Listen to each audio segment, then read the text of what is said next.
Hey, 2015 Wrangler National Finals Rodeo right here. A huge day coming up in round 6. And my next guest, everybody knows him. He's a face of the PRCA Commissioner.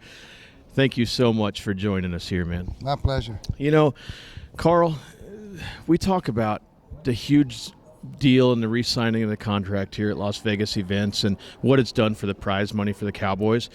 This organization has done so much, but what it's stepped up to do for the next 10 years here has really changed the landscape of how these world title races are coming out. Well, you know, the great thing about this deal is if you've kept up with the media, of course, and most people do, the races are changing every day in every event. Nobody's going to walk away with anything. This is going to come right down to the last performance, and it's going to be how you draw, as we all know in rodeo. And part of it is how you draw, and it's going to be very, very exciting. I think the fans are seeing a whole different piece of rodeo. I think the contestants are too, because very frankly, if you're watching the rounds, I think they're a little bit like, man, I got to get after this deal. There's $26,000 sitting out there for me to come and take. So I think it's changed everybody's idea of what the Wrangler National Finals is going to look like in the future.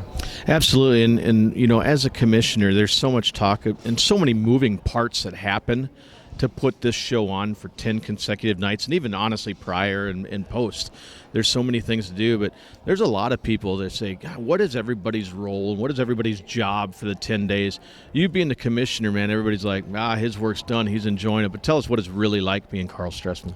Well, you know, I'd like to tell you I'm sitting with my feet up on the couch just waiting for the time. I only got to be over there at 6 o'clock, so what the heck?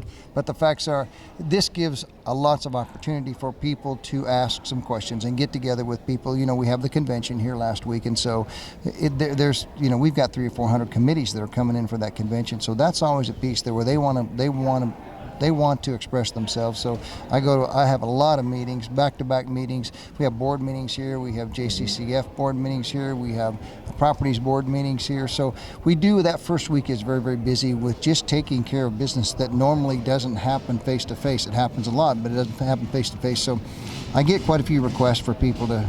This second week slows down just a little bit in that because the convention is over and we now focused on rodeo, so we get a little bit of it. But we got a board meeting tomorrow.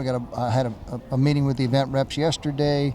You know, it's fairly busy. I'll guarantee you I don't get my feet up very often, but when I do, I take advantage of it. Hey, we ran into each other down over at the Westgate the other day, and looks like you were having a pretty good time waiting for your truck to get out there. Oh yeah. You know, this is the most exciting finals. This is my 9th final as the commissioner.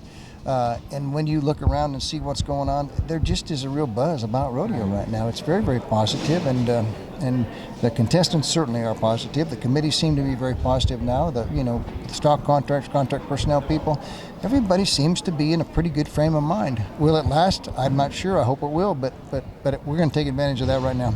Absolutely, and we talk about the sport of professional rodeo as a whole, and the exposure and the closeness that comes with the fans getting to meet some of their great idols and everything else. But one thing that's really generated a lot of buzz out at Cowboy Christmas this year is the return of the American Freestyle Bull Fighting for the first time in 15 years.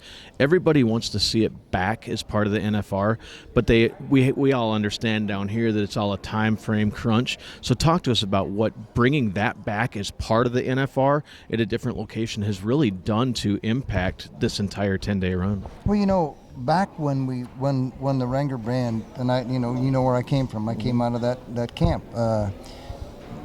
Sponsored the freestyle bullfights. There was a contractual obligation by Wrangler to support a certain number of them. And very frankly, I was talking to Aaron Ferguson the other day about this, and he said.